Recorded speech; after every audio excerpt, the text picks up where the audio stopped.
be honest with you guys, the last few years, I've noticed a little few changes in things with my body, bleeding every month.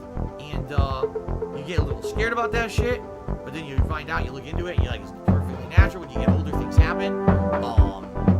So you don't freak out. And, you know, that's life. You get older.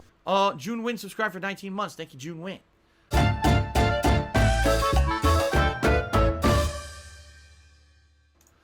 Okay, so ladies and gentlemen, welcome to the big podcast about my Connecticut trip and marriage.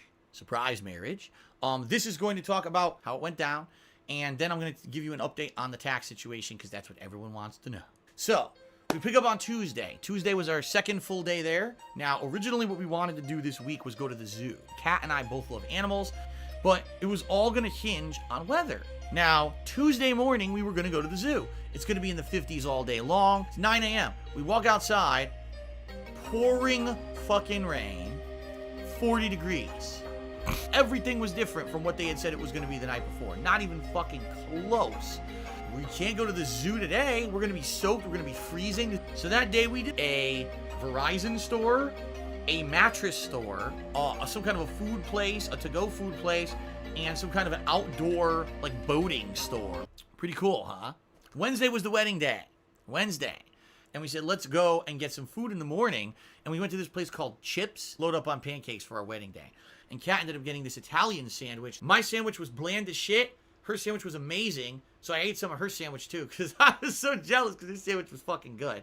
The weather on our wedding day was beautiful. It was full sun and like 50, almost 60 degrees. And we were like, man, if only today was the day we were going to the zoo, but today's our wedding day. Man, what a shame. So then when we were done with that, we went to my parents' house. Wait till you hear about this elaborate wedding day. We sat at my parents' house for 2 hours just basically talking. Now, I'm not going to tell you who the guests were, like I said. I'm not going to give you personal identity. Basically, some close relatives of mine. Kat had no one. So here's the big wedding day. Phil scammed his viewers to pay for his wedding day. Oh, by the way, I should mention, I lied, and the money I had raised went towards the wedding. Then Kat went in there to get dressed up in her stuff, and I almost cried. Kat's very odd looking, long legs, but a big butt and a rounded face. She doesn't look amazing every day. When I saw her, I was so happy. I was like, you look like a giant rodent. We all stood in the hallway, standing there in the hallway next to each other, and everyone just watched us. Those pictures you guys saw on Instagram, that's all the pictures we got. Snap, snap, snap, snap, snap, snap, snap. We got the selfie, I got the picture of her in her dress, and the picture of our rings together. And that's it, that's all we have. Took the ring, put it on Kat's hand, the wedding ring, and then Kat repeated after her through the vows. Kat loves fucking idiots. Took the ring, put the band on my finger. You know, now pronounce your man and wife. I do, you know, kissed. And that was it. Everyone applauds. Amazing. The whole thing was 10 minutes, not even. All right, we're done. Damn, we're hungry. Let's fucking eat. That was it. It was wedding ceremony, pictures. We're out of here. Let's go eat. And not a super exciting day for us at all. So we scoot over to the restaurant. And we go down, nice big table. And the cool thing about this restaurant, again, Italians. Even the waiter is Italian. The way that they speak is not funny, but it's like unique and interesting how it flows, how they talk and everything. Omnipotent, Mr. Dr. Profuzzi cheered. He says, would you consider yourself the most authentic of Italians? Yes. Oh, we got the perfect thing for you. We're doing the different courses of all of the appetizer is like a taste of Italy, little everything. We call it the schizzi. You want the schizzi for the table, the schizzi. What the hell did he say? All right. Before you actually sit down to eat your entrees or your meal, they will bring you course after course of Italian appetizers. So they start bringing the schizzi out to the table. Fried zucchini, shrimp marinated in a garlic butter sauce, steamed mussels, stuffed clams, eggplant rollatini, which is when they take pieces of breaded eggplant and they roll it with cheese and sauce into these little rollatini things you cut up and eat. Calamari, classic Italian calamari, and some regular bread for the table, bread butter, and pizza pieces. So they just make like a basic like pepperoni pizza, but they chop it into like small thin things you pick up and you munch on, almost like an appetizer. There was like 10 different servings of food that came out. And Kat goes, the marinara sauce is so robust. I'm like, this was basically tomato paste. So insanely stupid. And she's eating the spaghetti. She goes, my God, the spaghetti tastes so good. It's the best spaghetti I've ever had. It's just plain pasta. That's real Italian cooking. Just fucking boil it and toss it in a little thing. You know what I mean? That's what the Italians are known for doing when they cook. Hey, what do you want? The bubba, bubba. Then it's time for the wedding cake. Now, here's the thing. Traditional wedding cakes are giant monstrosities. We knew we only had 10 toxic, disgusting, immoral people. Ours was just a normal-sized cake. Oh, it's a wedding. Shove the cake in your fucking wife and husband's face. After that, we said goodnight to all the guests. I got a couple presents, I'll be honest. Yeah, a couple guests handed me a card and said goodnight to everyone. Kat was ready to go, so you could stick your fingers in, and we drove back to our hotel and had a nice night together.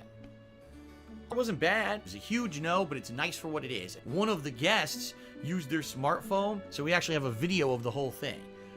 You know, all right, that's it for the wedding day. The whole wedding that Phil scammed his viewers to raise thousands of dollars for cost nothing. Literally not a penny. And we went to a nice dinner that my parents paid for. OMG, you must be lying. Your parents paid for nothing. And that was the whole thing. Hey, stop! Why? I just don't get it. I always catch you fuckers watching this sick shit. This is sickening.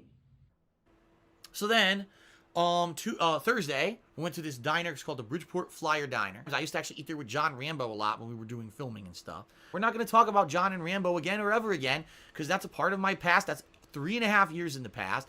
I've moved on, and this is the present, and you got to deal with that.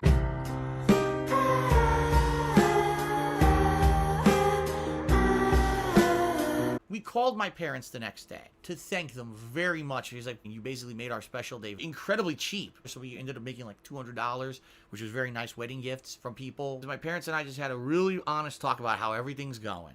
Basically, my mom said, you have money, you scam people, you're going to spend it on burgers. I'm a stubborn person, and I told her, fuck you. Get out of the ghetto that you live in. You go outside, you could get shot. Kind of funny. My mom wanted to pay for Kat and I to go on a honeymoon. But basically, I told my mom, I said, like, I appreciate that. Listen, I'm in a bad financial position right now. I'm just in dire straits. I doubt Kat and I will ever be able to go on a honeymoon together. I'm in a situation where I can't take time away from work. Well, my credit's going to get ruined. There's nothing I can do about it. That's not my problem anymore. I had probably lost thousands of dollars that I would have made on the street. There's no way to pay everything anymore. I was so afraid this year of losing my house. This is going to permanently fuck my credit up. But you know my financial situation. And basically, I told her about everything that's been going on here over the last few weeks. I basically gave her all the financials of everything. You know, sitting there, having this honest conversation, my mom said, you're fucked. You're not getting any more money from me.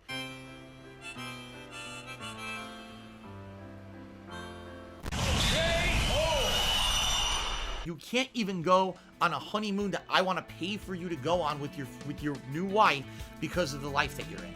My mom's right. She's looking at me. She's like, you're immoral people who are never going to get ahead in life because you're disgusting, vile, toxic individuals. Your life is fucked. And she's right. You are in your 30s. Who are these kids who are making fun of you on the internet? What kind of a life is this that you live? You choose to do it. You can't keep going the way you're going. She's like, what are you going to do, you know, when you're 50, 60 years old? But no, who's going to want to sit watching a 60-year-old guy play video games all day? I said, Mom, you're right, you know. So the reality of it is this. Well, since you can't go on the honeymoon, you know, how much do you need to get on this payment plan for these taxes and basically not get completely screwed over? I told her. She gave me the money. Everything during this trip was paid for by my parents, including they made up the rest of the money that was needed to get me on this payment plan for the back taxes. Now, she didn't pay the taxes. Fuck no. She doesn't have enough money to pay $17,000 in back taxes. Son of a bitch. Now, here's the thing. Here's the thing. This money came with conditions. She says, number one, don't Cat in Connecticut. That's money in my pocket. This is it. This is the end of it, you know. So at this point, that's really what I have to do. And I committed to my mother that I'm doing it.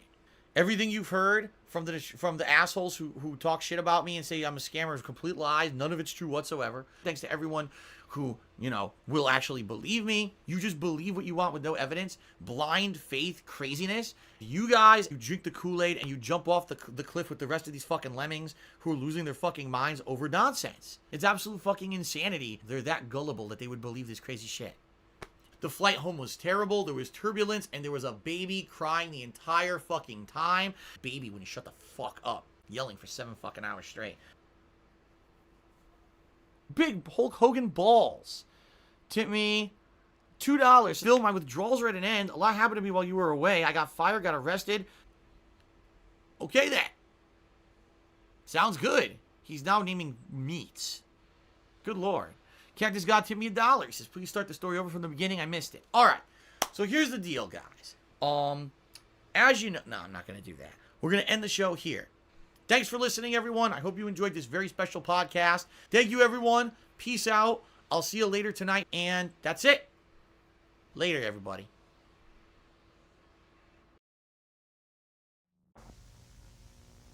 All right, so it is dinner time. We're celebrating Leanna's birthday a week late. Again. Hey, fuck you.